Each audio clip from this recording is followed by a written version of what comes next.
Hello viewers, welcome to filmi craft. நான் உங்கள் அருண். இந்த எபிசோடில் நம்ம பார்க்க போகிற படம் ஒரு நீட்டான செமையான ஒரு படம். அப்படி என்ன சார்ந்த படம் அப்படின்னு கேட்டிங்கன்னா, 2023 ஒரு மலையாளம் ரொமான்டிக் காமெடி இல்லை ஒரு நல்ல ஃபீல் குட் ட்ராமா, எப்படி வேணாலும் வச்சுக்கலாம், அப்படி ஒரு படமாக வெளியான சுலேகா மன்சில். இப்போ அந்த படத்துடைய கதை என்ன அப்படிங்கிறத ஸ்ட்ரெயிட்டுக்காக போய் பார்த்தலாம். படத்தில் நம்ம கதாநாயகியுடைய பேர் ஹாலா பர்வீன். இவங்க பேசிக்காக ஒரு முஸ்லீம் குடும்பத்தை சார்ந்த ஒரு பெண். படத்துடைய ஆரம்பத்திலேயே முதல்ல ஒரு சின்ன மாண்டாஜ் சீக்வன்ஸ் ஒன்று காட்டப்படுது. அதில் இவங்களுக்கு ஆக்சுவலி இவங்க குடும்பத்தில்னு பார்த்தீங்கன்னா இவங்களுக்கு 3 அண்ணங்க. மூத்தவர் அவர் தான் குடும்பத்தை ஒரு அப்பா ஸ்தானத்துலேருந்து பார்த்துக்கிட்டு இருக்கார். ஏன்னா கதாநாயகியுடைய அப்பா இப்போ உயிரோடு கிடையாது. சின்ன வயசாக இருக்கும்போதே இறந்து போயிட்டார் அவங்க அப்பா. அதனால் அந்த மூத்த அண்ணன் அவ்வளோ கண்ணும் கருத்துமாக பொறுப்பாக அந்த குடும்பத்தில் அப்பா ஸ்தானத்துலேருந்து அவர் தான் பார்த்து வழிநடத்திக்கிட்டு இருக்காரு. ஆனால் அந்த மாண்டாஜ் போர்ஷனில் பார்த்திங்கன்னா இவங்க ஒரு பையனை லவ் பண்ணுறாங்க. அந்த பையன் கிட்டத்தட்ட பொண்ணு கேட்டு வர்ற அளவுக்கு வீட்டுக்கு வர்றான். ஆனால் நீ முதல்ல லைஃப்பில் ஒரு பொண்ணை வச்சு வாழ்கிற அளவுக்கு தேவையான தகுதியை வளர்த்துக்கிட்டு வாடா அப்படின்னு சொல்லி இவங்க மூத்தண்ணே அனுப்பி விட்டுறாப்புல. இதில் கதாநாயகிக்கு ஒரு சின்ன கடுப்பு. ஆனாலும் இவங்களுடைய காதல் தொடர்ந்துக்கிட்டு தான் இருக்குது. இருந்தும் போதாத நேரம் அந்த பையன் ஒரு ஆக்சிடெண்ட்டில் இறந்து போகிறான்.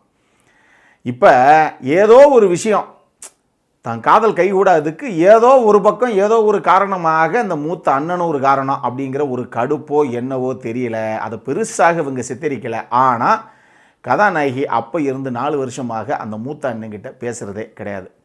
ஆனால் தங்கச்சி தான் பேசுகிறது இல்லையே தவிர, அண்ணே நான் சொன்ன மாதிரி ஒரு அப்பா ஸ்தானத்துலேருந்து தான் மக மாதிரி, தங்கச்சிங்கிறத விட தான் மக மாதிரி அவளுக்கு எல்லா விஷயத்தையும் கண்ணும் கருத்துமாக பார்த்து பண்ணணும் அப்படின்னு அவர் பண்ணிக்கிட்டு தான் இருக்கிறாப்புல.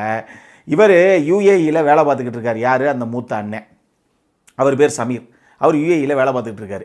இப்போ 4 வருஷம் ஆகி போய் அவர் தங்கச்சி ஒத்துக்கிறதோ இல்லையோ, நல்ல மாப்பிள்ளைக வரன்லாம் வரும்போது அந்த ஃபோட்டோஸ் எல்லாம் வீட்டுக்கு ஷேர் பண்ணுவோம்.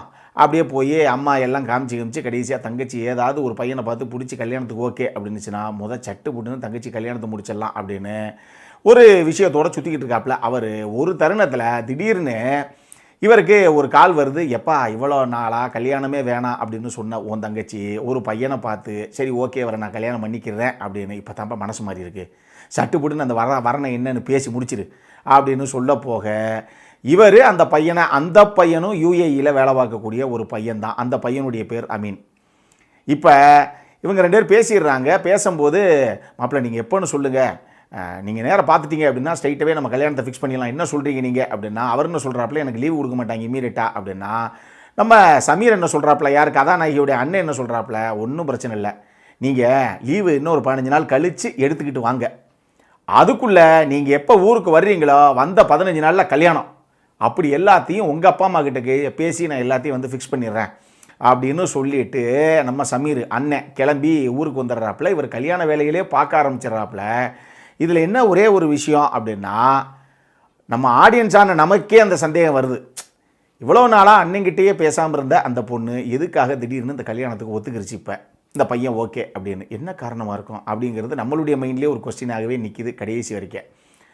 அதே மாதிரி இந்த படத்துடைய கதாநாயகன் யார், இப்போ ஹீரோயினுக்கு பார்த்துருக்க அந்த மாப்பிள்ளை அமீன், அவருக்கு என்ன ஒரு எண்ணம் அப்படின்னா, ஏங்க நம்மளும் நிறைய இடத்துல வரம் பார்த்துக்கிட்டு தான் இருக்கோம், ஃபோட்டோஸை கொடுத்துக்கிட்டு தான் இருக்கோம், இருந்தாலும் நமக்கு எதுவும் சரியாக அமையலை.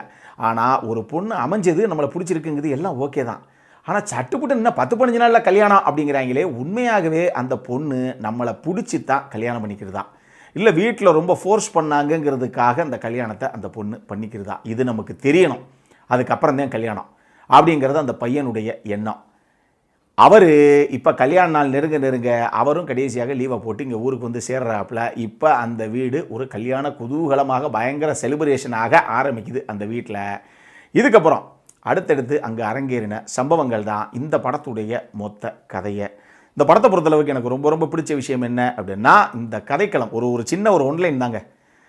நம்ம கல்யாணம் பண்ணிக்க போகிற பொண்ணு உண்மையாகவே ஃபோர்ஸ் பண்ணி நம்மளை கல்யாணம் பண்ணிக்கிறதா, இல்லை மனசுக்கு பிடிச்சி தான் கல்யாணம் பண்ணிக்கிறதா, இது நமக்கு தெரியணும் அப்படின்னு நினைக்கக்கூடிய ஒரு பையன். இந்த ஒரே ஒரு லைனை வச்சுக்கிட்டு இந்த கதையை அவங்க 2 மணி நேரத்துக்கு ஒரு படமாக பண்ணியிருக்காங்க.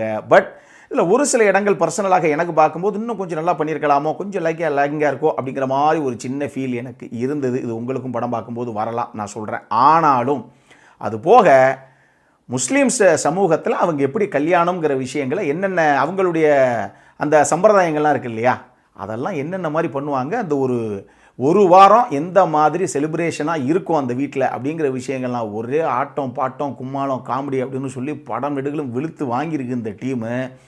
செம்மையாக பண்ணியிருக்காங்க. அஷ்ரஃப் ஹம்சா வந்து அதை ரைட்டிங்கில் நீட்டாகவே கொண்டு வந்திருக்காரு பல இடங்களில். ஸோ எக்ஸ்பெக்டேஷன்ஸை கிளியராக இங்கேயே நான் செட் பண்ணிடுறேன். இது ஒரு மலையாள படம், அவங்களுக்கே உரித்தான அந்த ஸ்லோனஸ் கண்டிப்பாக இருக்கும். இஷ்டம்னா நீங்கள் பார்க்கலாம். நம்மளுடைய வேவ்லென்த் ரசிகர்கள் நிச்சயமாக அந்த படம் பார்க்கலாம். ஒரு நல்ல ஃபீல் குட் ட்ராமா உங்களுக்கு நிறைய பிடிக்கிறதுக்கான வாய்ப்புகள் இந்த கதைக்குள்ளே இருக்குது.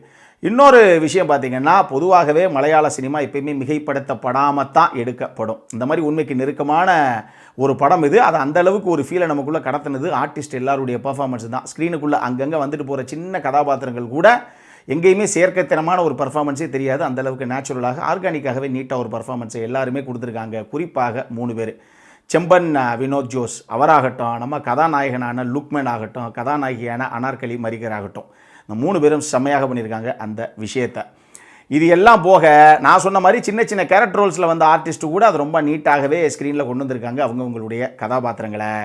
இது போக இந்த கதையில் எனக்கு ரொம்ப ரொம்ப பிடிச்ச விஷயம் என்ன அப்படின்னா, இதில் அங்கங்கே நிறைய பாட்டுகள் அங்கங்கே வருது. நான் சொன்ன மாதிரி இந்த கல்யாண அந்த செலிப்ரேஷன் அதில் நடக்கக்கூடிய விஷயங்கள் தானே, அதில் நிறைய பாட்டுகள் அங்கங்கன்னு எக்கச்சக்கமாக அள்ளி விசிறிருக்காங்க. விஷ்ணு விஜய் அவர் தான் மியூசிக் டைரக்டர், சூப்பராக பண்ணியிருக்காப்புல சாங்ஸ் எல்லாம். குறிப்பாக படத்துடைய பேக்ரவுண்ட் ஸ்கோர்ஸ் பல இடங்களில் நல்லா இருக்குது, ரொம்ப இம்ப்ரெசிவாக இருக்குது கேட்குறதுக்கே. அடல்காரண்டை பொறுத்தளவுக்கு இந்த படத்தில் அப்படி எதுவுமே கிடையாது. இது ஃபேமிலியோடு உட்காந்து என்ஜாய் பண்ணக்கூடிய ஒரு நல்ல ஃபீல் குட் ட்ராமா, அவ்வளவுதான். ஓகே அப்படின்னா பார்க்குறவங்க பார்க்கலாம். இதில் என்ன ஒரு பெரிய ஹைலைட், உங்களுக்கு ஒரு அட்வான்டேஜ் என்ன அப்படின்னா, இந்த படம் தமிழ் டப்பிங்லேயே அவைலபிளாக இருக்குது. ஸோ தமிழ் டப்பிங் ரசிகர்கள், உங்களுக்கு மலையாள படங்கள் ஸ்லோ ட்ராமாஸ்லாம் ரொம்ப பிடிக்கும் அப்படின்னா இந்த கதையும் உங்களுக்கு பிடிக்கிறதுக்கான வாய்ப்பு இருக்குது. பாருங்கள், என்ஜாய் பண்ணுங்கள். இதே மாதிரி இன்னொரு வீடியோவோட அடுத்த முறை உங்களை சந்திக்கிற வரைக்கும் இட்ஸ் அருண் சைனிங் ஆஃப்.